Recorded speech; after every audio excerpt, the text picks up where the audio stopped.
Thank you everyone for joining us. We've still got a few people making their way in, so we're just going to give it a moment and we'll all get settled and make a start soon.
I think he might be all right, is he?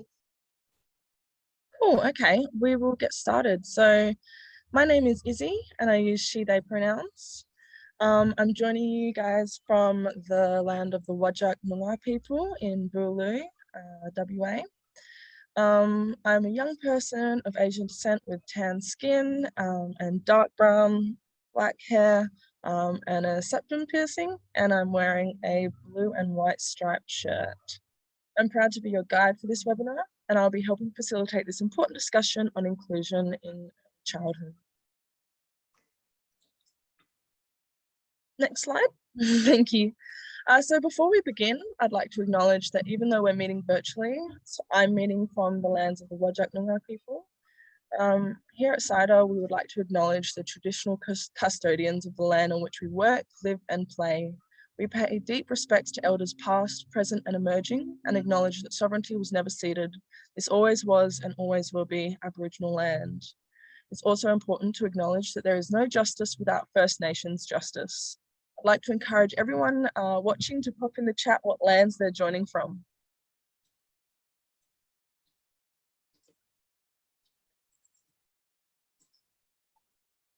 So today, in today's webinar, we have some meaty content to cover, including we're going to talk about early intervention, including stories from us young people. Then we'll cover the role of early intervention and inclusion. We'll also discuss some of the complex areas that children and family need to navigate. And after this, we'll have a 5-minute break. And then we'll come back together and talk about practical ways to make the most of early intervention and have some final reflections. So CYDA's approach, we believe in hearing directly from young people with disabilities about their experiences, and we believe that this helps families, caregivers, and communities to have high expectations and aspirations for all children. We ask today that we are all respectful of one another and we are all inclusive. Sometimes in talking about our experiences, we might get a question or cover a topic that is sensitive or includes tough stuff to hear. We use content notes, or we will warn you about what we're about to talk about, for example, if it's ableism or discrimination, and then people can choose not to hear the sensitive information. Later on, when we have our questions, we might not want to answer a particular question posed, and the CYDA team might step in. So this isn't cancelling the question or shutting down the conversation. We just want to make sure that everyone's needs are met, yours and ours.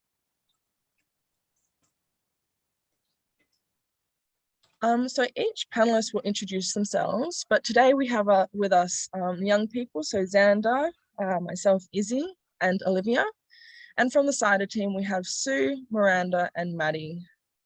If everyone joining us could check your screen name is correct and add your pronouns, i.e. she, her, they, them, he, him, etc. That would be great. I'm now going to ask each panelist to introduce themselves. So Olivia, you can take it away.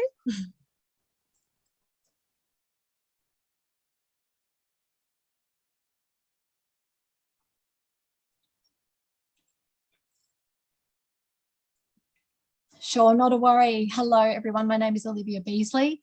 I'm from the Wurundjeri First Nation. and I'd like to pay my respects, obviously, to past, present, and future and emerging leaders within the community. And I'm here as a white. I present as a white woman. I have brown hair. I use sign language, and I have a sign language interpreter that will be voicing for me today. I am deaf. I'm culturally deaf. I use Auslan as my first language. I'm here to talk to you about my story and my background. So as I've said before, my name is Izzy. My pronouns are she, they. I'm calling from Wajak Noongar Budja in Western Australia. I am a young person of Asian descent with tan skin, brown black hair, and I am wearing a blue and white striped shirt. Hi everyone, my name is Xander. I'm a 15-year-old boy with high school student with a disability, and I use the pronouns he, him. I'm joining you today from the lands of the Kabi Kabi people. I have pale skin, have brown hair, and I'm wearing a maroon polo shirt. As a young kid, my favorite time was going fishing with my family. It was always exciting to see one of us catch a good fish. Sue speaking. Thanks, Xander. So my name is Sue Tate. I work for CYDA, and my pronouns are she, her, and I'm joining from the lands of the Jugara and the Turrbal people. I am a slightly older than the rest of the panelists. I am a white woman with dark curly hair, short and black glasses, and very excited to hear from Izzy and Olivia and Xander today. Thanks, Miranda. Thanks, Sue. Miranda speaking. My pronouns are she, her, and I'm calling in this afternoon from a Wurundjeri country in Victoria. A little bit about me. I'm slightly older than the panelists also, but slightly younger than Sue, so somewhere in between. I have brown hair that's tied up, white skin, and then I'm wearing glasses, which the computer screen is currently reflecting off them. And I'm sitting in front of a white wall. Thanks. I'll please pass to Maddie. Maddie speaking. Thanks, Miranda. So my name is Maddie. My pronouns are she, her, and I also work for CYDA, and I'm calling in today from Wurundjeri country in Naarm, also called Melbourne. So a visual description of myself: I have pale skin and long brown hair that's tied in a ponytail. I'm wearing a grey scarf, a black jacket, and I have blurred my Zoom background. And I'll hand back to you, Izzy. Izzy speaking. So just a few housekeeping things before we begin. So the webinar will have Auslan interpreting, which you'll be able to see on the screen along with the speaker. This session will have live captions, and they will be visible at the bottom of your screen, but if for some reason you can't see them, click on the CC button at the bottom of your screen to access the captions. Please use the Q&A function to ask your questions. We also have a chat going. The session will be recorded to share with others. And if you're having any technical issues, please private message our webinar support person, Sue, in the chat. Thanks, Izzy. Miranda speaking. So for those who are new to this series, welcome. It's the second webinar of a series of 6. We did have one last month on the topic of inclusion in early childhood, when and where to start, and we discussed topics such as inclusion, identity, and language. If you didn't get a chance to see that one, it is online, but you can easily follow along today without having seen it also. I guess just a bit of context for the webinars is we've decided to do 6 over a 6-month period because we've gotten a lot of feedback from families in our community saying that often, during these early years, early childhood years, when they look for information or attend webinars, they often feel quite bombarded by the amount of information they receive. So with that in mind, we've design these webinars, I guess, to be a bit of a slower burn over, 6 sessions, and bringing up topics, a bit more slowly and kind of going into them in a bit more depth rather than trying to do it all in one session. I guess too, what I think is really special about these webinars is we're really emphasising youth voice and having young people share their stories and memories of these years, because I think that's one thing that's less easily Googled is, actually children and young people's experiences and memories of these stages. So we really hope to highlight young people's experiences in both this webinar and then also, the other 5 webinars as well. So with that in mind, brings us to the topic of today's webinar, which is inclusion and early intervention. Can we do both? So we'll hear from young people with disability about what they got out of therapy and specialists during their younger years. We're also going to talk about the barriers and enablers between inclusion and early intervention. In later webinars, we'll keep building on these ideas and with young people as our guides, share practical tips for inclusion, where to get information and supports, and also what does this all have to do with school. Thanks. And just, so if you haven't seen this before, this is a content note. It's something we do in a lot of our youth programs, and it's something that young people tell us is really important to include in webinars and programs and just general interactions. So I guess it's a bit of a heads up when we'll be talking about content that we think might be or could be a bit distressing or upsetting. And there is some slides later on where we talk about some upsetting content. So I guess a content note, and we'll give you notice when we do give one, is just a bit of a heads up that if you want to disengage from the session, turn your audio off, we'll give you an opportunity to do so. And then in the chat, we'll indicate when you can come back if you'd like to, or when the topic's finished. So yeah, just a bit of a heads up. We do this in most of our programs. We see it as good practice, and we'll do it today also.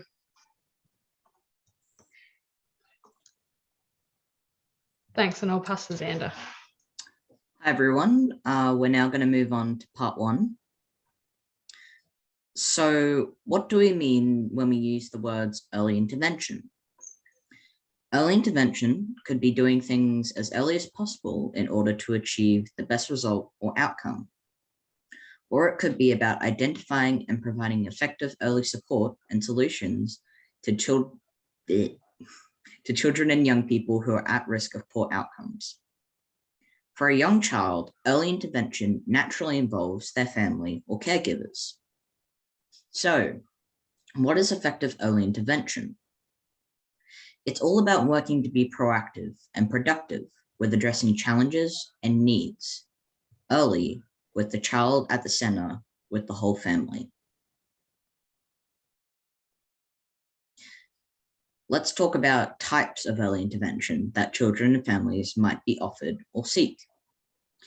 In the first webinar of this series, we introduced the 6 cogs as seen on screen. Children have needs across 6 primary areas: health, learning, housing, positive identity, feeling valued, and participating and having a say. These areas are also where we might see early intervention used to address potential risks and to prevent problems for children and their families. Early intervention isn't a term used only about supporting children with disabilities.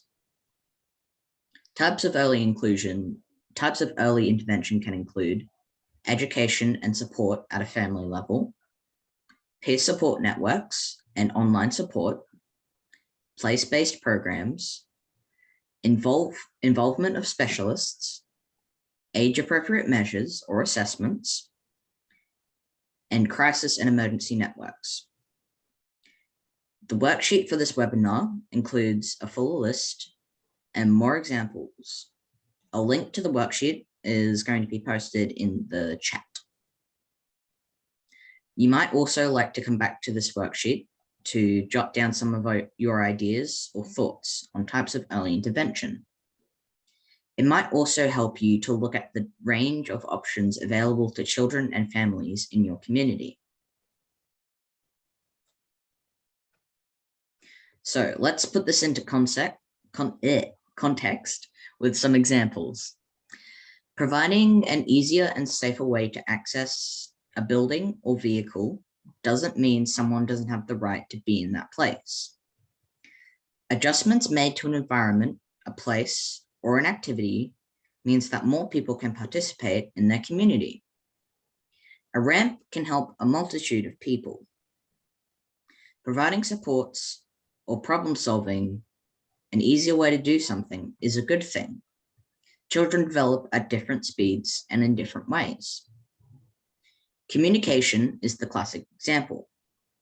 Providing an early intervention, like communicating via Auslan and speech, doesn't limit a child's future mode of communication to only one way.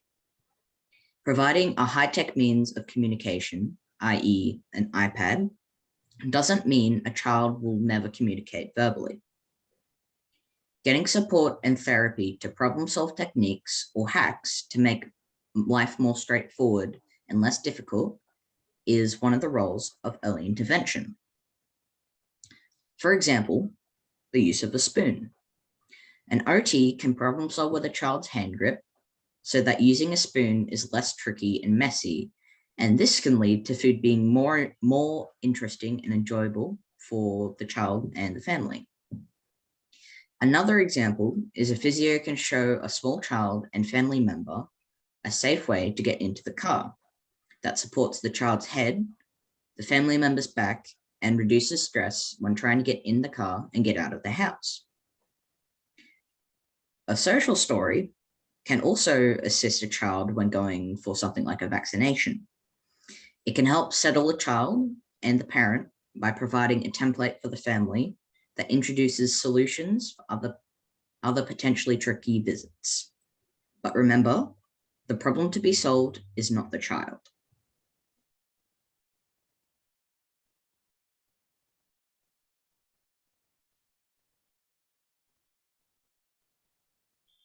This webinar and all the others in this series will be sharing stories from young people related to the topic. So for this webinar, stories related to experiences of early intervention.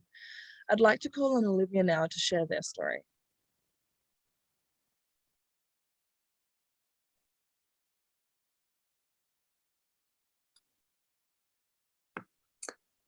Great, thank you, Izzy.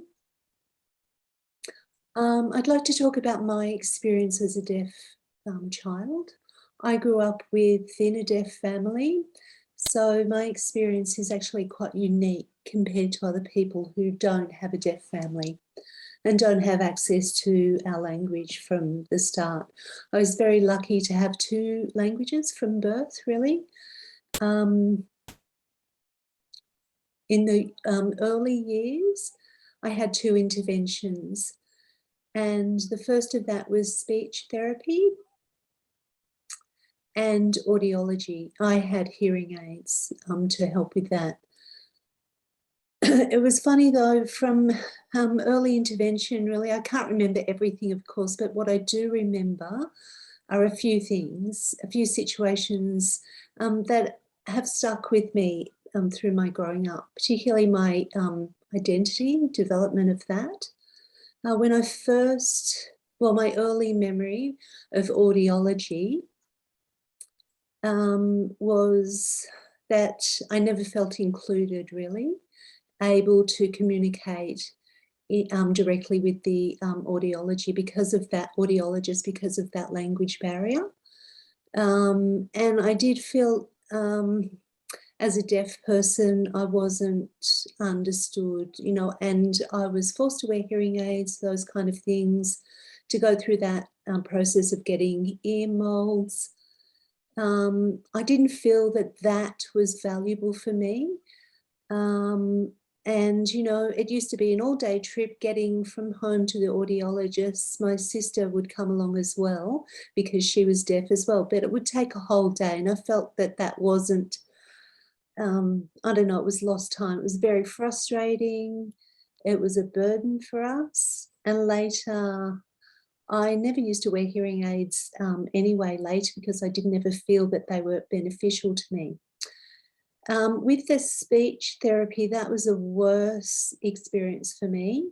I found it really, really difficult to participate in that activity and that intervention at the time, because I was always taken away from my group, my peers, where my friends are, socialising in school or different events. I would always miss out because I had to go to speech therapy. My language is Auslan, and my development in Auslan really was fine. Because we used to use that through play, of course. Children do that and learn through play. And my Auslan development went through the roof, as was expected, really, because I was socialising and using that language with my peers, and I could pick that up naturally through conversation, as we all do. And my skills really developed with that language. But when I was taken away from my peers to do speech therapy one-on-one, I had no other children to play with that language, no sort of motivation even. It wasn't a nice experience because of that isolation. So when I think about myself growing up, I think it's really worthwhile mixing with your peers, you know, so that kids can create really good memories about those times. Early childhood's a special time. And that's what I cherish most, is having time mixing with peers. So really, I think from now, I think everyone has a right to make their own choices. I have other deaf friends as well who, you know, had a different experience than me. You know, the speech therapy worked well for them as the hearing aids did. So we're all different. I think, as you've said here, we need to focus on the child. It's really important that, they enjoy their experience of childhood. And for me, I wish that I was able to play more with my peers rather than do those interventions.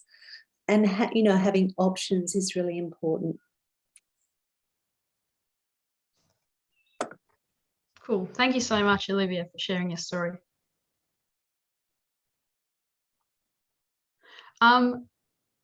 Cool. So what's going to happen next is we're going to have a bit of a Q&A.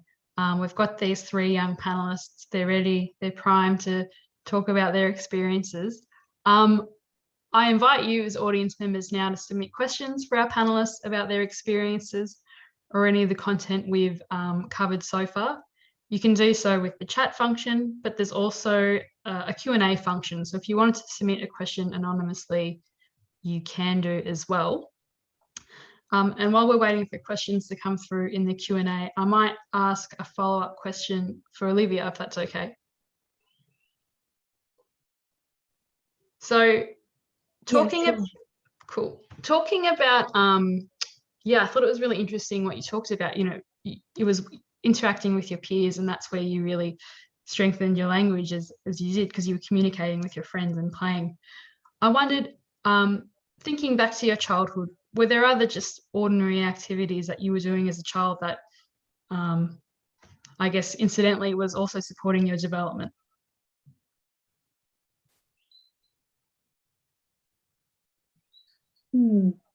Yeah, I think so. Libby speaking, I think there was early intervention, talking about through primary school. But there used to be deaf camps. So I grew up in a mainstream school, and so I was the only deaf person at that school. So I used to go to deaf camps, and that was where everyone was deaf. And we used to play games where they had, physical, I'm trying to give you an example, had very visual activities. So you couldn't actually use any hearing that you might have. No English was involved, so it was completely visual. And we really exposed and had to express our identity. So if people didn't have access to any language, they, wouldn't be able to communicate with me, for instance. I mean, I have deaf parents, so I was very lucky in that regard. I knew about visual communication. And that was really great for developing skills in that area, particularly for kids who didn't, have those skills naturally. Other activities, I never really caught anything if those activities were based on hearing, of course, because I didn't have the access. So physical sports as well, that gave me the opportunity to really develop conversational skills, I think, too. So yeah, just in summary, I think anything that was visual was a great benefit for people like myself who grew up deaf. It's really important, I think, for the child to experience, things that they can really be included in. And for me, that was visual activities. Cool. Thanks so much, Olivia. Xander, I have a question for you, if that's okay. Yeah, similar to what Olivia was saying, it was, about the ordinary childhood play and sport that was helpful. Thinking about your own childhood, I guess, where does therapy fit into that? Whether it was like play therapy or I guess more organized kind of therapy and early intervention. It was kind of split in a way, where obviously going to a public primary school, you had like the education departments like OT and like their physio, where it was like mandatory to like do like things with them and whatever. They said the government had like records of it or whatever. And it was kind of funny because whenever I'd have like sessions with them, obviously it would be during school time. It always felt so much like a test rather than something that was like fun, because I still do hydrotherapy to this day. For those who don't know what it is, it's basically physiotherapy, but in the water. Actually, that's pretty self-explanatory. I've been doing that for a while, and like even as a teenager, you don't want to be doing something that feels tedious and whatever. So they always try to make it fun. But in a way, I think it was more that the education departments like OTs and physios, they didn't really have time to make that fun. So often I associate my early days of like physio and whatever as like kind of like really annoying because I didn't understand at the time. And I was still learning what I could and couldn't do, because in my early years, because of my Ehlers-Danlos, I was too young to know what I could and couldn't do without like dislocating like my shoulder, for example. And so they were like, don't do this, don't do that. You should be careful when doing this. And for a lot of the early years, I used a wheelchair a lot, and then I'd get out of it, and then people would stare at me and be like, wait a minute, because I am able to walk, but only for certain distances before my legs get tired. And so for a lot of smaller kids, that was very confusing. Yeah. Cool. Thanks, Xander. I'm going to ask you one more follow-up question before I ask a question for Izzy. Because you kind of we had a webinar this morning as well, and we had other young people as panelists talking about their experiences on the same topic. And you kind of reminded me of what one of the young people said this morning, was they commented that some of the therapies that they didn't enjoy is when they didn't understand like why they were doing that therapy, because no one had brought them into the conversation. I guess from your experience, like what's a good way to include a child into, why they're doing, specific interventions, or on the flip side, if you have any advice, what not to do, might be interesting for families to hear. Yeah, I mean, if we're talking like young children. I think it's kind of hard to explain to them why, like in my instance, why I'm doing a thing that's making me tired. But it's kind of like well, again, this is just from personal experience. For me, the long-term effects of physio is so that I'm not as sore all the time and I can actually get up and do things. But being younger, I didn't really understand that. So it was kind of more like, if we do these set of exercises, then because way back when, probably a few years ago, they had like this big like physio area, and it was like meant for kids obviously, and they had this like big massive swing thing. So it was like, if you do these exercises, then you get to go in there and muck around. So I think it's kind of like little small rewards that kids, like, you can see they're interested in. As much as you'd want to try and explain it to them, sometimes they don't have the capacity to know why they're doing that yet. But associating it with like some positive things might help them understand that this is a good thing. I'm doing this for a reason. Yeah. Cool. Thanks, Xander. Izzy, I have a question for you, and I guess your experiences are a little bit different in terms of, from what I understand, you didn't necessarily have like the specialist early interventions earlier in life, but saying that, you were still a kid and you're still growing up. I just wonder, like, thinking back on your childhood activities, like what was the kind of activities where you were thriving, and then probably without realizing was supporting your own development? But yeah, what did you enjoy and where did you thrive? Izzy speaking. Thanks for that question. I guess for myself, when I think about my childhood, my best memories, as Olivia said, were with peers and with my family and my siblings. I did, whilst I have a bit of a complex history, I guess.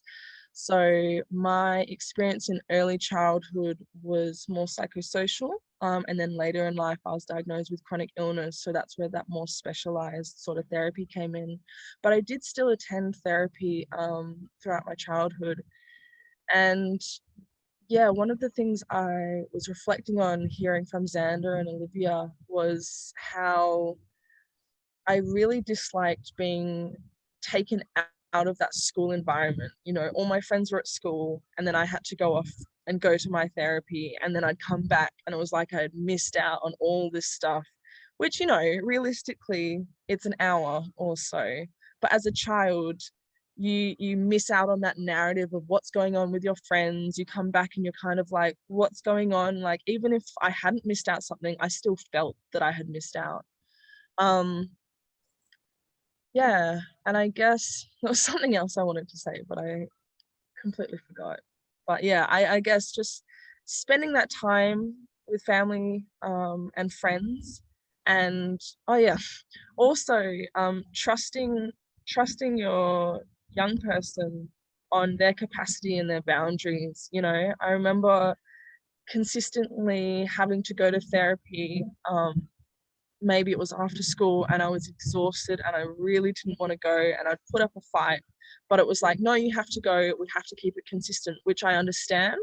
But also, the more you have to go and you're putting up a fight, the more negative the associations become with that therapy, which can also have a negative effect on, you know, like if you're not going into therapy and trying to learn and you're just thinking that it's this chore, this test, then you're not really getting much out of it, and you sort of have to weigh up the benefits in that sense, I guess.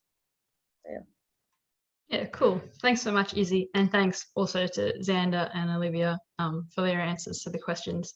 There will be more Q&A later on in the session and more opportunities to ask young people, but for now we'll get back to the content.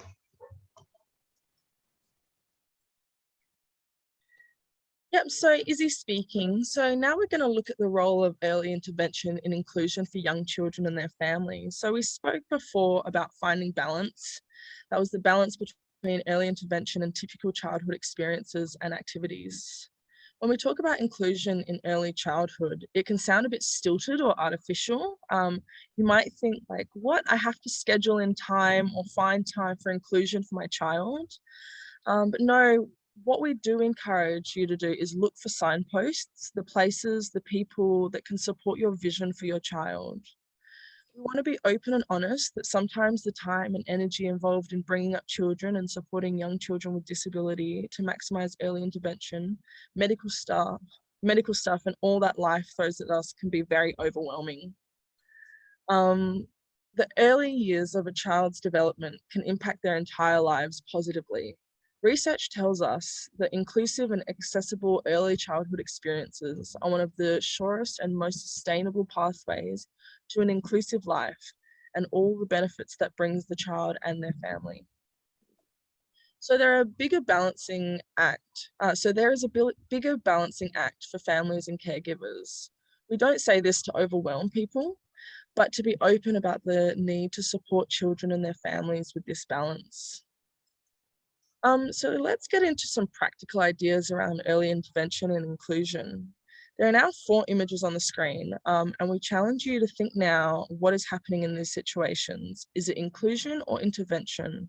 Is it therapy or fun? Or is it all of the above? So the top left-hand image has 2 children leaning over the side of a bed. The top right-hand image is a small child holding 2 balls while 2 other children are in front of her. The bottom left image is a small child feeding a doll, and the bottom right-hand image has a small child about to emerge from a tunnel. I want you all to take a minute to look at each image and jot down what you think is happening, and feel free to add your ideas to the chat. So just a reminder, just thinking about if it's inclusion or intervention, therapy or fun, or all of the above.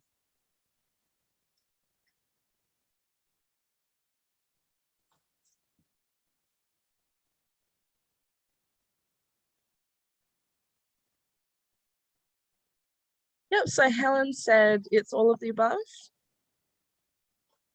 Raina also says all of the above. Great. So the top left photo is an example of siblings banging on the side of the bed, looking at themselves in a mirror and taking turns to follow along to a raucous song. Or is it? It could also be role modeling, turn taking, call and return, cause and effect, musical interpretation, and relationship building. In the top right-hand photo, we see young peers or friends comparing one ball to another and asking for a turn. Or it could be emerging friendship skills, turn-taking, role modeling, and language development. Or it could be all of them. The bottom left photo shows some pretend play, feeding a doll from a selection of plastic toy food in the home corner. It could also be fine motor practice, imitation, acting out steps of a familiar routine, building confidence, and empathy. And the last photo in the bottom right shows motor skill development, moving through the tunnel, realizing you left your hat at the start, checking out the grass at the end of the tunnel. It could also be navigating new spaces and textures, turn taking, following requests and suggestions, or completing a task. So we hope that from these straightforward examples, you can see how the lines between early intervention, childhood development and experiences and inclusion can blur and add up to a lot of fun, learning and good memories. So I'd like to now call on Xander to share their next story. Almost forgot to unmute. Hi everyone, I just wanted to give you a little idea of what my young years looked like with early intervention and inclusion. Like I was saying before, from about 5, I've had regular hydrotherapy, OT and podiatry.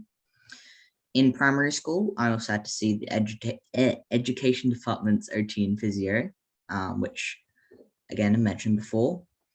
I remember my 5 and 6-year-old self often felt like I was being punished by having to do so much therapy. I liked the sessions with my private OT as she turned them into loads of fun. We played games. She would let me pick between things to do, so I felt like I had a choice. The school therapy, however, always felt like a test.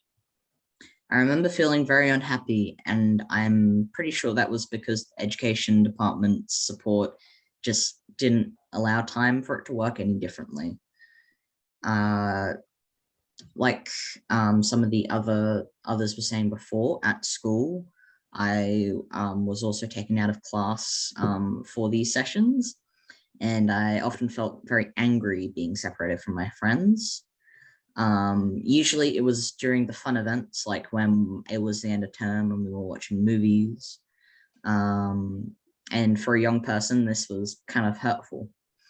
So in my early days, early intervention and inclusion did not work very well at first during the school setting, but I'm happy to report that things did improve over time. With my disability, my function can decline rapidly if I don't keep up regular hydrotherapy to build my strength. So setting up this pattern early in my life allowed for it to be rather second nature to me now at 15. Again, understanding the importance of therapy when I was young required help from parents or guardians for me to accept.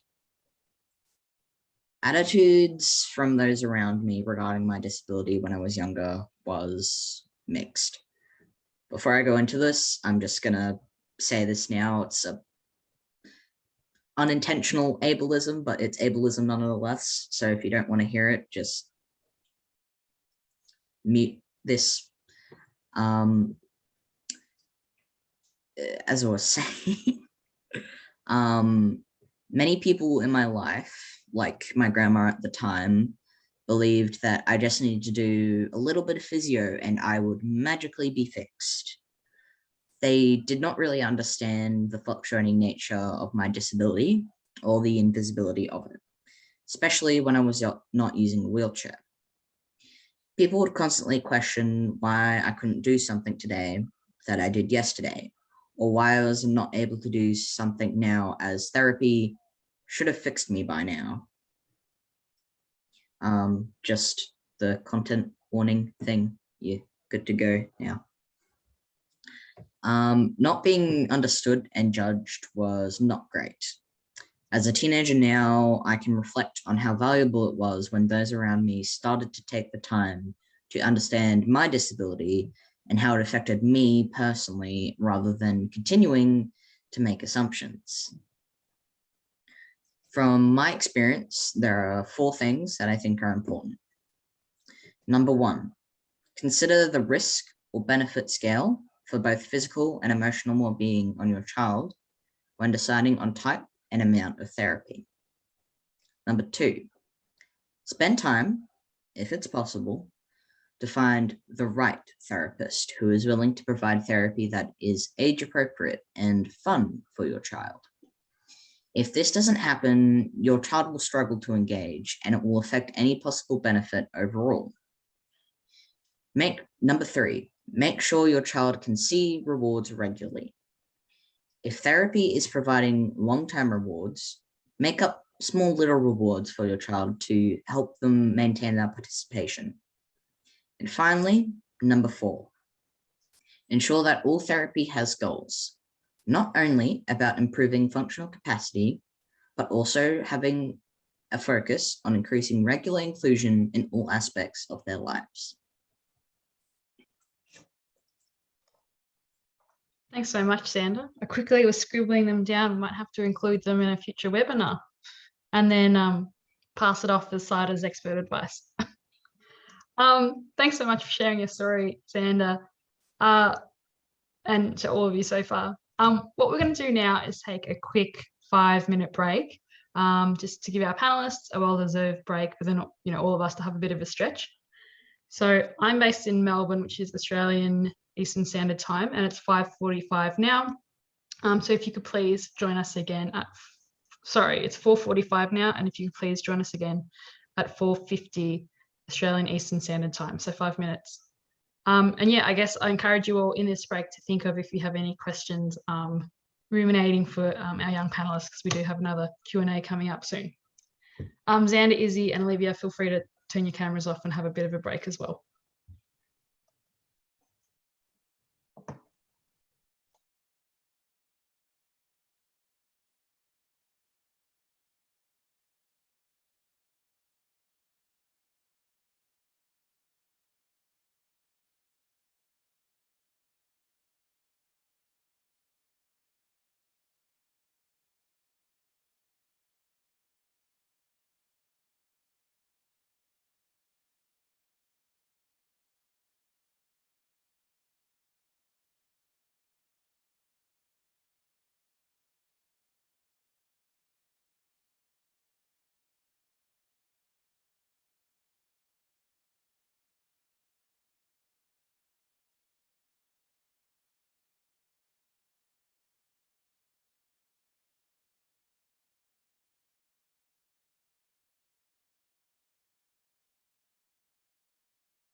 Cool, I think we might all be back. Cool. Izzy, when you're ready, you can take us away about the complexities. Izzy speaking. Did you want to have a Q&A first, or? I think we might wait to the end and have a longer one. Okay, no worries. I'll just wait for the slide to come up. Beautiful. So we hear from young people and families that at times the early years of childhood can be full on. We're going to take a moment to address what early intervention is not meant to be. So we will talk about challenges and complexities of early intervention and inclusion shortly, but sometimes the time spent on identifying and diagnosing disability or developmental delays in young children can suck up time from effective early intervention and from just being a child. Families describe the complex journey that often starts with a GP that sends them and their child off to specialists and services. This process can be expensive, stressful, and lead to a juggle of paperwork and appointments. Actual solutions or practical ideas can be missing or slow to come. This is about language and culture. We want to talk about how we use language to start children and families off on a positive point. To support the young people facilitating today, the words on the next screen are all things that have been said to Sue about her child. The young people with us today may have experienced or faced similar sentiments.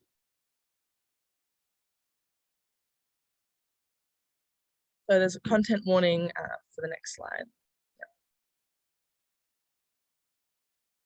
So what we've been discussing in this webinar is about supporting your child to flourish in their own right. It's not about fixing your child or expecting them to assimilate into what are normal behaviours or other similar tropes. Please take a moment to read the words on the slide. We have included on this slide some examples of the questions and comments that are said to the children and their families as young children. I'm just going to read a few of these out. So she's just being lazy, stubborn, or difficult. Let her starve and she'll eat her food. Is she faking it? Wouldn't she be better off in one-to-one swim classes? What's wrong with her? She'll be the only kid who can't walk or talk. Is she fixed yet? Was she born like that? When will she catch up to all the other kids? They need to sit like a normal kid. She can't talk. How do you know she understands? When will you realize she can't ever insert?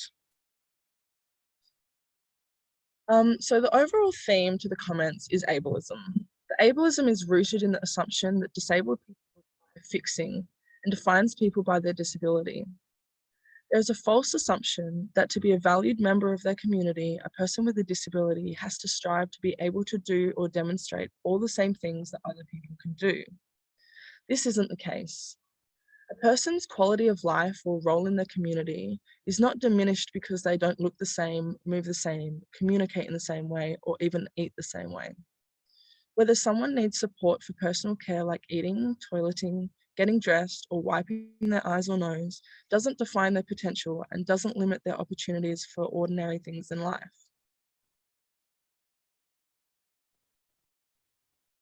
We wanted to be really clear that we are not for or against early intervention, but there are some barriers it can create and there are some ways it can be used to successfully enable children and their families in their early lives. We hear from families that they have been more successful when they find that balance. Like anything, too much can be a problem and too little can be a problem as well. So let's talk about some of the enablers and barriers in a little bit more detail. So resources. There's a lot of information and influences out there. This means that you can be overwhelmed and at the same time have a vast array of inputs to help navigate the early years. But accessing information in 2022 means children and families need access to reliable and affordable technology. Sifting, sorting, and working out what to do with that information takes time. Families will look for people to help guide them and provide support to access resources that help them. Number one on the wish list when we speak to parents of young children is targeted information for their child, their community, and their own needs. Naturally, if someone offers help or direct family of young children, they will look for trusted sources, welcoming places, and reliable people who help them achieve outcomes and their goals. So for culture, families may find that they are offered special programs or services. This might mean that they miss out on or have less time for typical childhood experiences. Families have to make decisions every day about juggling priorities, family needs, and circumstances. This warm welcome and feeling they need to take up special options does impact what is a parent's natural authority or approach to making decisions. Searching for an answer to a diagnosis and defining disability tends to drive conversations and choices, not necessarily the natural rhythms and activities for a child. So this delicate tension between time, energy, and effectiveness requires a balancing act as well. So voice and agency. Children and young children don't get to make many choices in their lives as is. Children and young people with disabilities have even less choice. Adults, including their families, make decisions for them and about them. The child should be front and center. Supporting a child to find their voice and use it can start from day one. A child's voice comes in emerging and different forms. Please prioritize and role model listening and acting on that voice. Miranda, do we have time for Olivia and Xander to provide their perspective on voice and agency? Yes, absolutely. I would love to hear that. Great.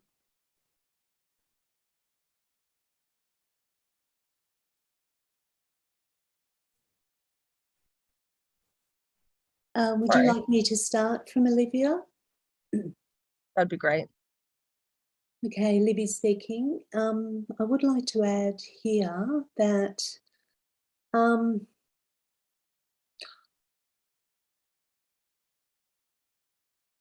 I think there's some generational trauma involved here.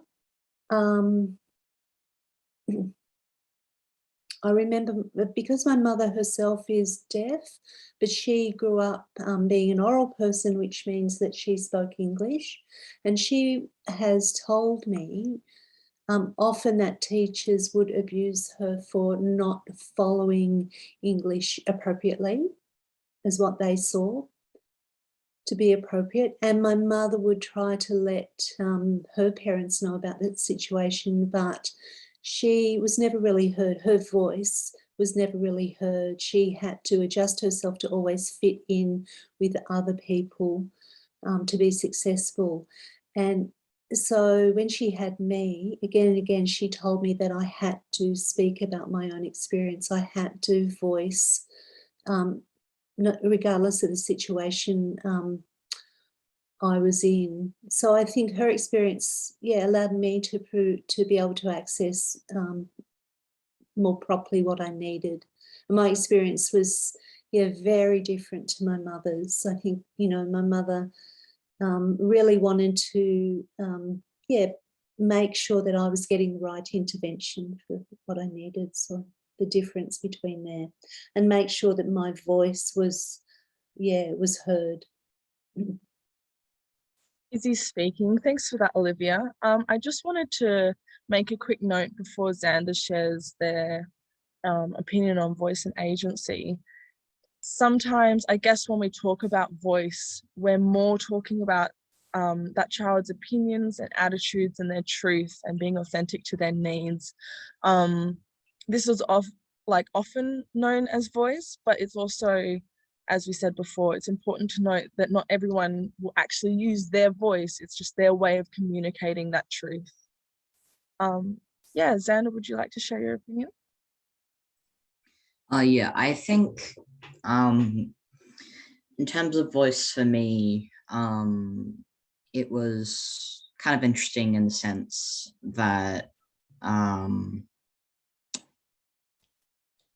for a lot of my early years, because it was the whole, oh, don't let Xander do that because he might dislocate his shoulder or hurt his fingers or whatever, because there's pretty much so many things that can happen to minimize the school any trouble. It's just, don't do all of these list of things, even though you probably could do them and have a little bit of pain. But then there's also the flip side where it could be like, I end up getting like really hurt, and then the school has to go through that and whatever, and they just like, no, we don't want to do that.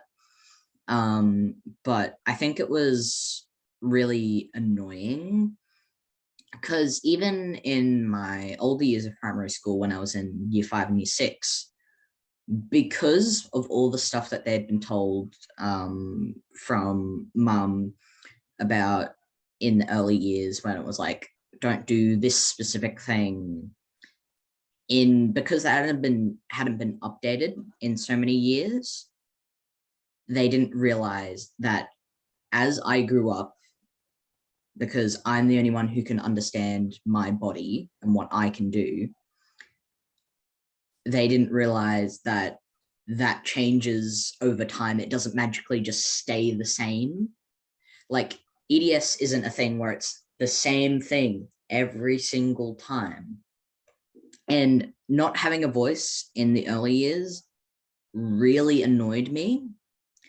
But like now in my high school years, it's more, do you want to do that, or can you do that? Are you able to do this? There's some things that are still a little bit simplified, but like, for example, if it's like, are you able to do this like chemistry practical, or are you too fatigued today? It's like giving me the choice and me being able to voice my opinion. That's really empowering, because going out into the real world, I'm going to need to voice for myself, and having practice with that is really helpful.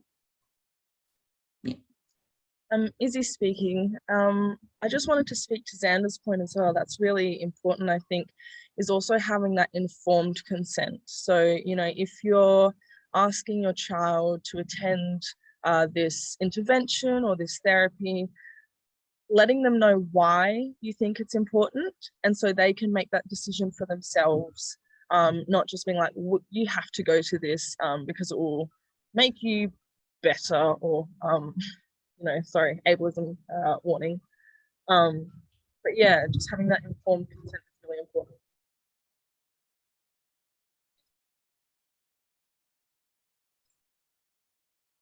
So I think now we're going to pass on to Xander to talk about practical ideas.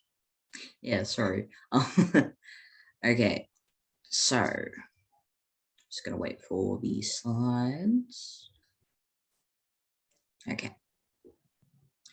So as we look now at practical ideas for effective early intervention that support the inclusion of young children, we want to go back to the goal we spoke about in webinar 1. The goal is to make sure that your child is warmly welcomed, supported to be a part of things that all children enjoy as young children. Being included in everyday ordinary activities from as early as possible with any necessary supports will help overcome any bigger barriers down the track. Early intervention can be an effective tool to enabling development, learning, and inclusion.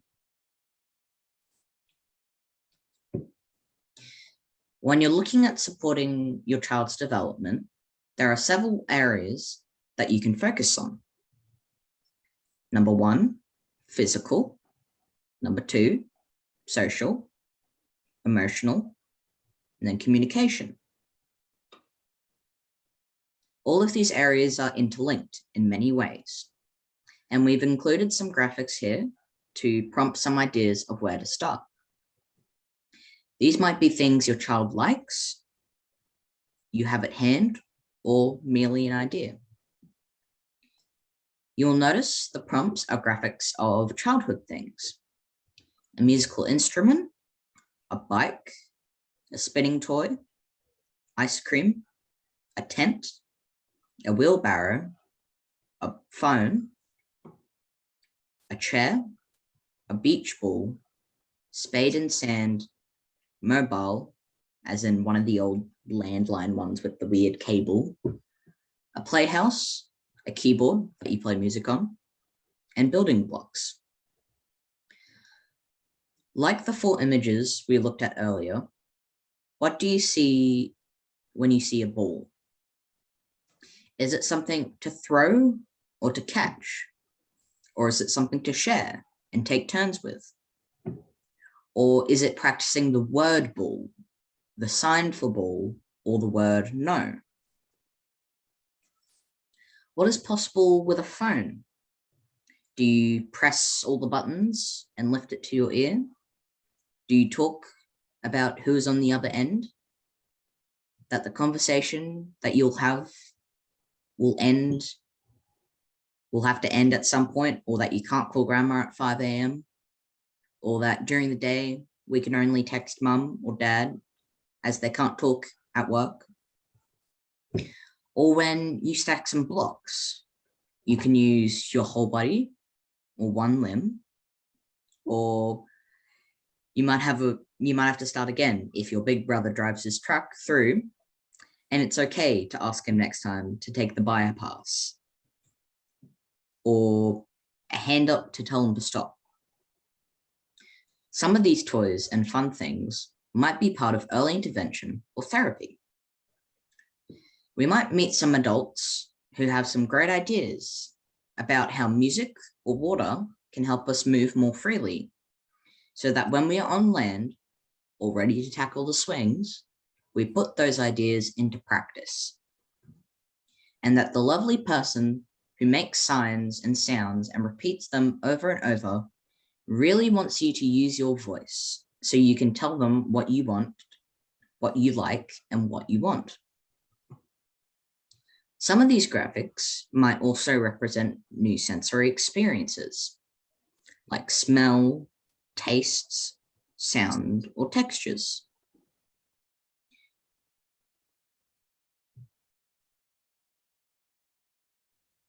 One way to look at development, early intervention, and inclusion are not as complicated as they might seem. It's looking at it like a cycle of development. Playing with the ball at home, guidance to improve hand strength and grip of a ball, talking about the ball and which ones are the child's favorite, throwing the ball with friends at a park. Childhood is all about learning, fun, support where needed, practice, growth, and off we go again.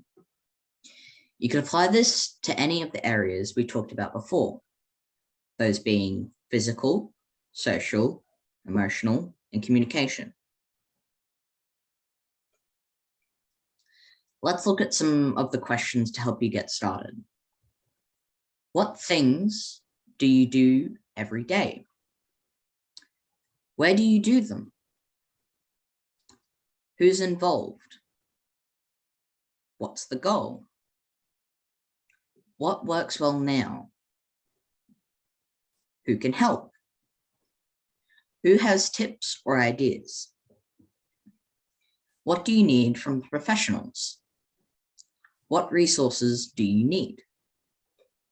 Where do you want to start? It's never too late. Start small and find people to help you.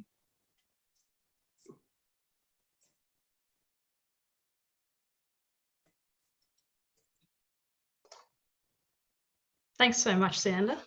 And thanks to all of you. And Xander, I think when you referred to the telephone being the odd one with the cable, I think you might have made a few of our attendees feel a little bit old when you said that. Yeah, I didn't know how to describe it, so I was like, wait, the one with the...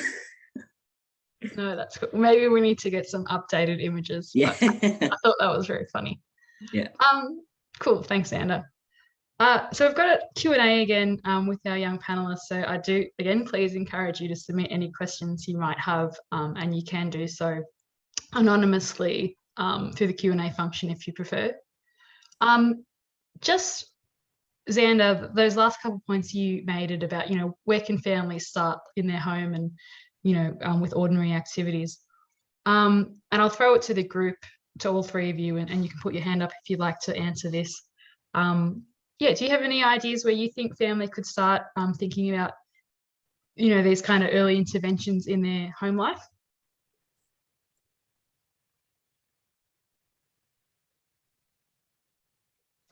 If I may, Olivia speaking, any childhood toy that you might have, any toy, that's a starting place. Like that's what, you know, regular mainstream children use. You know, for myself being deaf, language was dreadfully, really important. So I needed a lot of interventions there. So, you know, a lot of deaf people have language delay, so they need explicit access to language. So really connecting children to toys and experiences and language development in that capacity is really important. And also how we use the toys, what we do, how we interact with other peers with the toys, all of that is communication and language development, and it's a really big step. So I think that children and their toys, like, you know, that's a really good, it's a key to developing language development. And I think, you know, we can use them again and again and again in so many different contexts. I have a daughter myself, and I've already seen my daughter is already overwhelmed if too many objects are provided to her.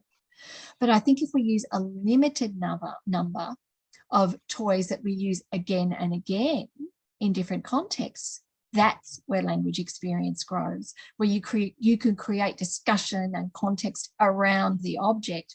That is a way of actually getting them to develop their personal skills and interaction skills with you, with their peers, and obviously within themselves. Cool. Thanks, Olivia. Speaking? Oh, sorry. Sorry, just adding on to what Olivia was saying, children are just naturally very creative, and there is no one way to use toys. Like Olivia said, you know, if you have fewer objects, but you can use across different contexts and allow them to explore the way that they want to use and not correct their play, I think that's really important. Thanks, Izzy. Did you want to comment, Xander, or did you want me to move on to the next question? I was just reading the question that Maddie asked. Obviously, pardon? Oh, sorry, Miranda speaking. I'll read it out and then give you a chance and the others to answer also. But good spotting, eagle eye. So thanks, Maddie, for your question in the chat. So Maddie's asked, do you have any suggestions for overcoming the barrier of not having much choice of therapists or services that many rural and regional families face? I found that it can be quite hard to find therapists your child clicks with, particularly when there's a real shortage of services. And Xander, I'll throw to you. Obviously, I can't really speak from experience because I had a little bit of troubles with that, but not as much. I think it's more important that you find physios and therapists that, if your child is young, making it fun for them and not seem like a chore or a test, because I don't know about you, but I don't like tests. And I'm 15, and like back when I was like a 6-year-old, I wouldn't have wanted to be told that, oh, can you lift this thing with like certain chopsticks, or oh, can you say this word? If there's no like fun to it, a child's just going to be like, why would I want to do that? So I think if there words, if there is, words have escaped me. I think it's more important that the child gets some motivation out of it, whether that be through fun, or like they get to bring out their toys when they've done like a few physio exercises and they get to like muck around and whatever. It's bringing that, like, okay, you're going to do all of this stuff, which might be difficult or confusing to why you're doing it, but then you get to do all this fun stuff. Because I think it's really hard to find a therapist or physio that immediately clicks with a child. But I think the main thing is finding someone who, again, will make it age appropriate and actually fun for the child. Because once again, a child doesn't want to be sitting there and being told by a physio, being like, oh, do this, and then not getting anything out of it, because why would you want nothing out of it if you're a child? Yeah, cool. Some really good points. Thank you, Xander. Yeah. Izzy's gonna add to this answer, and I think also Sue, who developed these webinars and is also my colleague and a parent, if that's okay with you three, might have an opinion on this answer as well, but I'll go to you first, Izzy. Izzy speaking. Thanks for that, Miranda.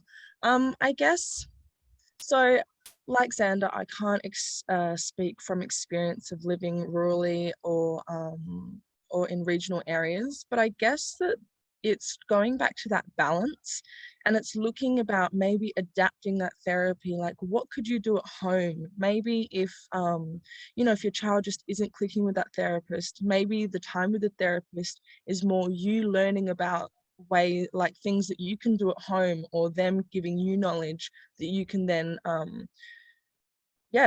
bring back into that home environment and teach in another way. And there's also that space for speaking up for your child. So if you're in that therapy session as well, and you can see that something's not working, or you have that knowledge about your child that they prefer to do something one way over the other, just making those recommendations to the therapist, maybe just taking that time to sit with them, find out what the aim or those goals from that therapy session is, and then getting suggestions from them, or thinking creatively about how you can adapt that therapy, rather than just going into therapy, your child is having that session and then leaving. Just thinking creatively about that. Cool, thanks, Izzy. And someone had put in the chat something quite similar as well. But yeah, it can be really difficult. Like, we acknowledge it's really difficult in regional and rural markets, and there's not necessarily the perfect answer. But I think, you make some really good points about, what can you bring into the home if not available in a clinical setting, I guess. Sue, do you have an idea on this question? I just wanted to check that, Olivia, did you have anything you wanted to say first?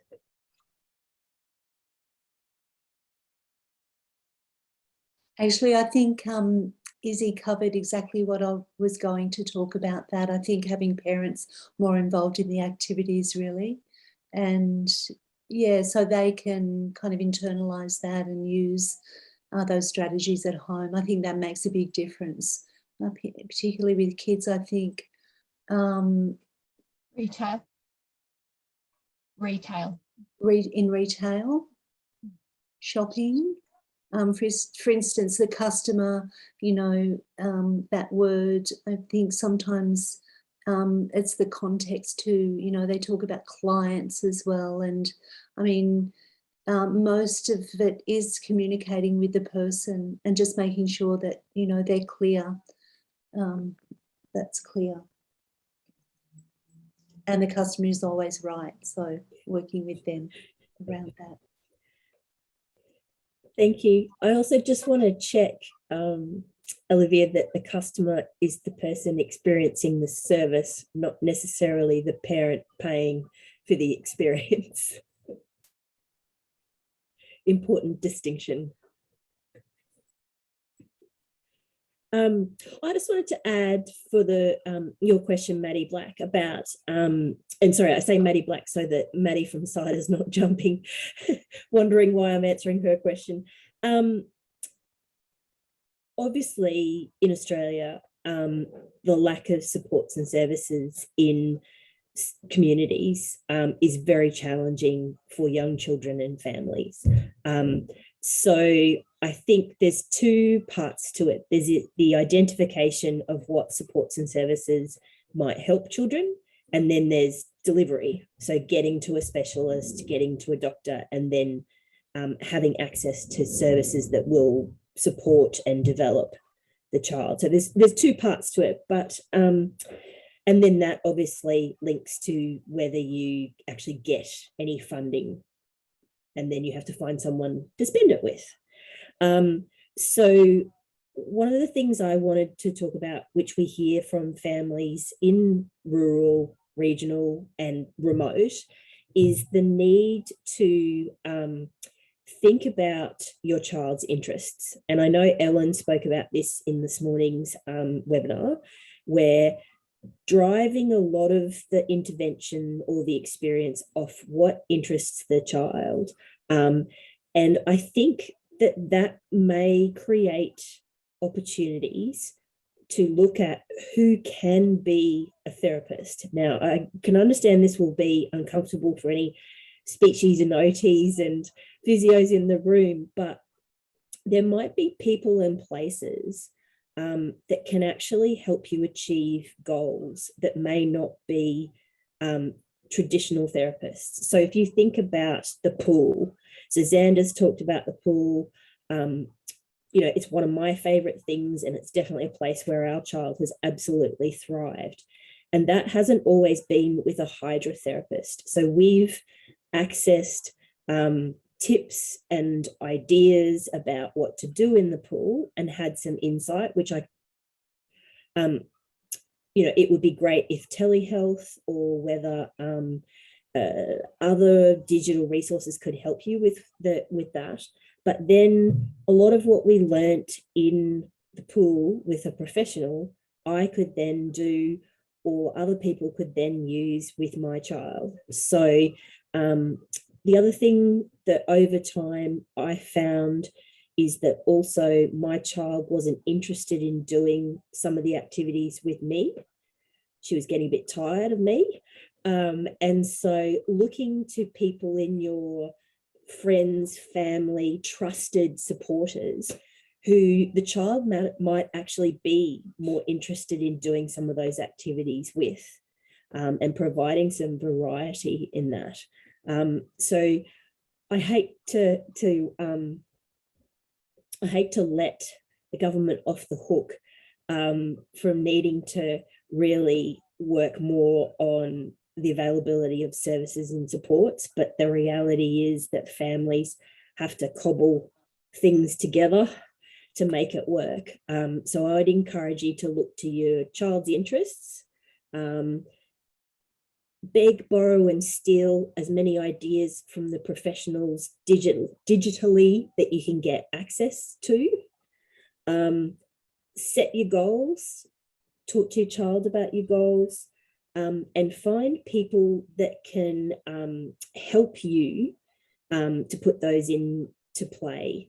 And it might be that the person that helps you is maybe looking after your other kids while you do something with your child, or maybe it's bringing their child to come and hang out with yours while you do that, strictly speaking, therapy activity, but they're enjoying it together.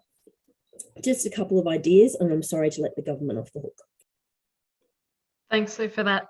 We're running close to the end, but I do want to try to sneak in one more question, because I think all three, Izzy, Olivia and Xander, have kind of touched on it. So I guess a theme I've heard from all three of you today is about the balance. Sometimes you, as children, you spoke about, interventions that just weren't right for you, full stop. And then Xander, you spoke about experiences that, at the time you kind of grew to realize, that they were helping you, and you had a new perspective of it. And I think one of your points as well was, as a parent or caregiver, work with your child to help find the balance of, if that intervention works for your family and for your child or not. So I guess, and acknowledging that I haven't left you a lot of time, how can families, check in with their child? Because a lot of families on this call might be experiencing this space for, the very first time and be quite new to it. So how do you suggest they check in with their child to make sure they're getting the balance right?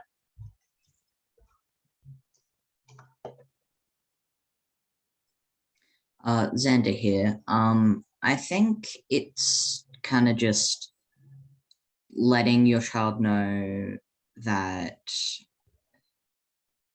there is open communication about something like this.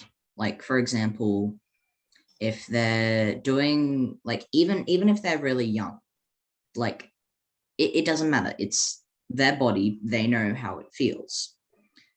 If something doesn't feel right, in physio and the kid goes, oh, I don't want to do this certain thing, address it and like ask, well, what part of it did they not like? And then the parent can then feed that back to the physio or the speech therapist or whatever and be like, just have the open communication, because regardless of what age your child is, they know their body, they know their boundaries. And I think it's really important, like going on, like when we had the question before about like voice and whatever, a child being able to voice when something they're uncomfortable with it, or something doesn't feel right. I think that's really important, because that gives them sort of a sense of almost slight independence, because it's like, oh, these older people have actually listened to me. I think that's pretty cool. I don't know, that's probably just me, but yeah, it's just little things like that, just letting your child know that, like, every now and again, that this is open to discussion. If something doesn't sit right with you, or you don't like doing a certain exercise, then that's okay. You're allowed to state your opinion. Cool. Thank you, Xander. I might pass to Olivia now, if that's okay. And then I think I might have to wrap up after that, just because the interpreters do finish at 5:30.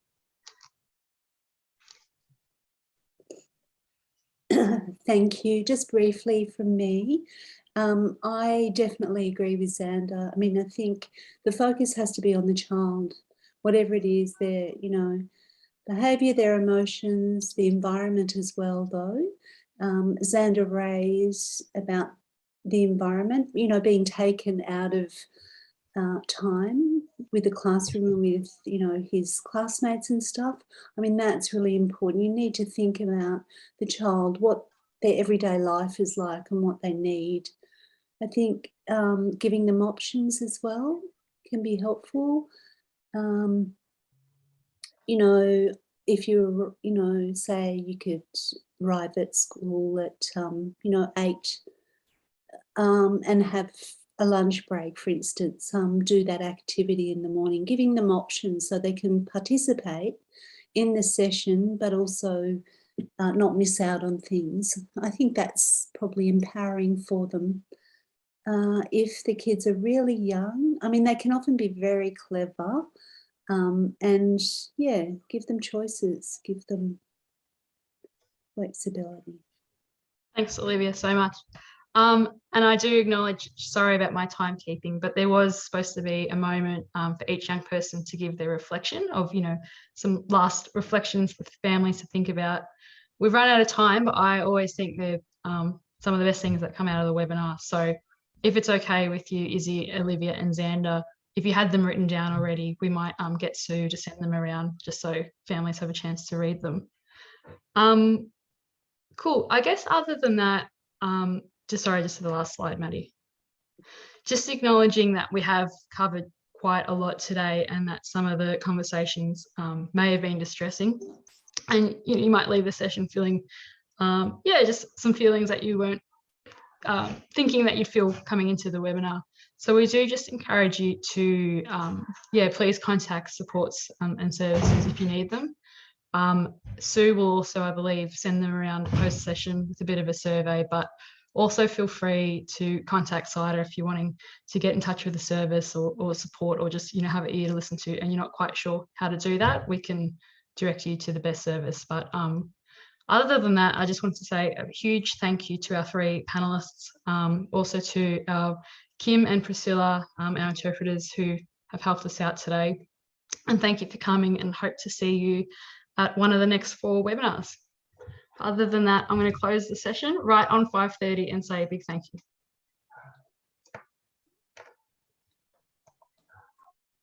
Thank you very much, everyone. Thank you. Thank you. Bye-bye.